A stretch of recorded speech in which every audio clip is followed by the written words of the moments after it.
तो पुण्यात्माओं, इसी प्रकार परमेश्वर का जो आदेश, ये नियम है भक्ति मार्ग का, ये लक्ष्मण जैसी रेखा समझ लेना। फिर देखना परमात्मा के हाथ से, फिर देखना आपको कितने सुख देगा, गिनती नहीं होगी आपसे।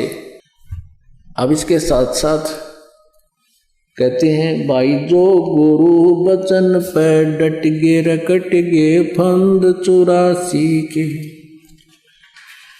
भाई जो गुरु बचन पे डट गे रकट गे फंद 84 के। कट गे फंद 84 के, रकट गे फंद 84 के। भाई जो गुरु बचन पे डट गे रकट गे फंद 84 के। वस्तु मिली ठोड़ की ठोड़, मिट गई मन पापी की दौड़। वस्तु मिली ठोड़ की ठोड़, मिट गई मन पापी की दौड़। ये भरम मिटे मथुरा काशी के, भरम मिटे मथुरा काशी के। भाई जो गुरु बचन पे डट गे रकट गे फंद 84 के। अब गुरु जी के वचन पर आपने अडिग रहना होगा। ये ऐसी समझ लेना, गुरुदेव का आदेश, वचन परमात्मा का आदेश होता है, जैसे लक्ष्मण जैसी रेखा समझकर आपने अपनी ये भक्ति को सुरक्षित रखना है। लक्ष्मण ने एक रेखा खींची थी, सीता जी से कहा था कि आप इसे बाहर मत जाना, आप पर कोई आपत्ति नहीं आएगी। ये कहकर वो बाहर चला गया मर्ग के पीछे श्री रामचंद्र जी की खोज में, अपने भाई की खोज में। पीछे से रावण आया, एक साधु रूप बनाकर आटा मांगा। भिक्षा लेने के लिए जब आगे को आया, उस सिद्धि से रेखा बना रखी थी, चारों तरफ एक लाइन खींच रखी थी झोंपड़ी के, कुटिया के। रावण निकट आया तो उसमें से एक जबरदस्त लपट निकली, जैसे वो खत्म कर देगा रावण को। रावण 10 कदम पीछे गया एकदम डर के,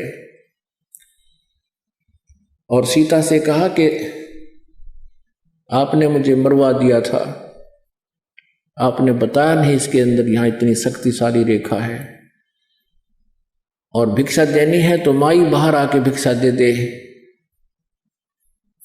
अब सीता ने सोचा, अब के बिजली पड़े है, ईब गई ईब आ जाऊं, लेके आटा। और जो ही आगे पहुंची, रेखा पार करते ही रावण ने पकड़ ली बाँ आली उल्टी और वहां पटकी जाके लंका में। तो पुण्यात्माओं, इसी प्रकार परमेश्वर का जो आदेश, ये नियम है भक्ति मार्ग का, ये लक्ष्मण जैसी रेखा समझ लेना। फिर देखना परमात्मा के हाथ से, फिर देखना आपको कितने सुख देगा, गिनती नहीं होगी आपसे। देखो, कोई भी काम करना उसमें मर्यादा होती है, और मर्यादाहीन प्राणी कहीं सफल नहीं होता। एक खेल का मैदान होता है, उसमें भी नियम होते हैं, जरा सा नियम फेल होते ही बाहर कर देते हैं, वो 1 सेकंड नहीं रहने देते, तो गया काम से। परमात्मा कहते हैं, जैसे माता गर्भ को रखे यत्न बनाए, और ठेस लगे तो क्षण हो तेरी ऐसे भक्ति जावे। जैसे किसी बहन को, किसी माई को बहुत समय उपरांत कोई गर्भ रहा हो, फिर वो जाने उसकी वैल्यू को। रात्रि में भी करवट लेते समय भी उदड़क के पड़ेगी, नो एकदम बिदक के, हे भगवान के जब मेरे बच्चे पर दाव लाग जाए, खराब हो जाए। चलते समय भी ऊंचे नीचे पर पैर रखते हुए 100 बार सोचेगी, कहीं मेरा बच्चा खराब ना हो जाए, मेरा गर्भ खराब ना हो जाए। तो परमात्मा कहते हैं, जैसे माता गर्भ को रख यत्न बनाए, और ठेस लगे तो क्षण होए नष्ट हो जाए, तेरी ऐसे भक्ति नसावे।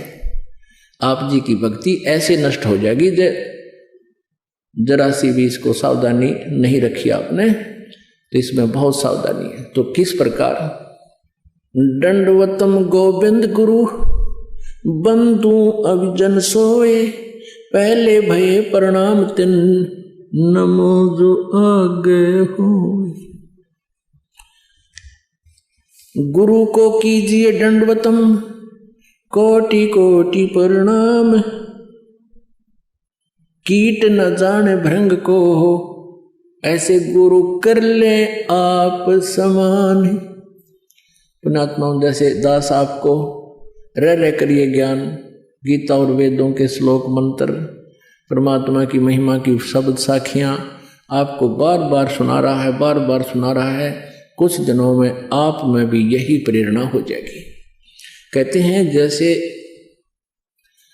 एक भृंगी कीड़ा होता है, बम्बीरी आपने देखी होगी, भी भी भी भी भी भी करती रहती है। वो क्या करती है, कहीं से कीड़ा उठा लेती है, उस कीट को उठा करके रख लेती है, एक मिट्टी उसके चारों तरफ लगा देती है, उस सुराख रख लेती है, उस सुराख के ऊपर बैठ के वह भी भी भी भी करती रहती है और उस कीट को अपने जैसे स्वभाव वाला बना लेती है। फिर वो कीट भी भृंग बन करके ऐसे भी करता रहता है।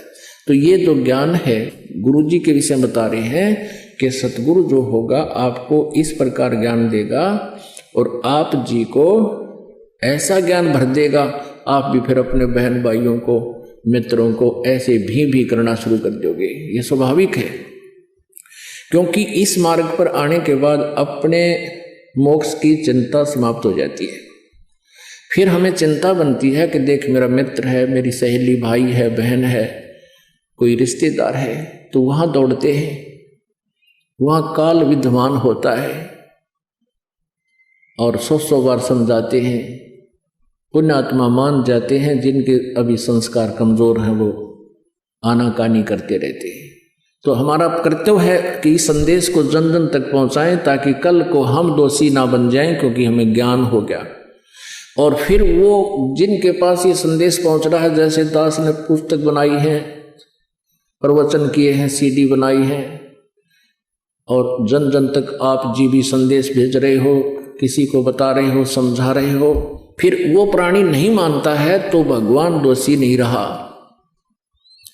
वो जाएगा यहां से मृत्यु के उपरांत इस धर्मराज के दरबार में, न्यायाधीश के पास खड़ा हो। वहां जाकर इसको पता लग जाता है कि मेरे से बहुत भयंकर गलती बन गई, मैंने भक्ति नहीं की और सारा जीवन ये संसारिक क्रियाओं में खो दिया है। और वहाँ वचनबद्ध होकर आया था, भगवान अब के मनुष्य जीवन दे दो, मैं बहुत भक्ति करूँगा, अपने पेट के लिए धंधा भी करूँगा, लेकिन आपको नहीं भूलूंगा। और सबसे पहले वही गलती की, धंधा याद रह गया पर भगवान भूल गया। तो ये क्या पली लेता है वहाँ पर, हे भगवान मेरे को किसी ने बताया को नहीं, मुझे आपके ज्ञान की जानकारी नहीं हुई। उसी से मैं परमात्मा ये आपकी और उसकी वार्ता चाहे किसी तरह से, या तो कोई पुस्तक पढ़ रहा होगा वो और फिर भी रख दी होगी ठाक है, ये तो कोई ना मेरे समझ में आई, मेरे बस की बात कोई ना भक्ति करनी, या कोई भक्त या कोई भाई बहन उसको समझा रहा होगा तो आना का नहीं कर गया होगा।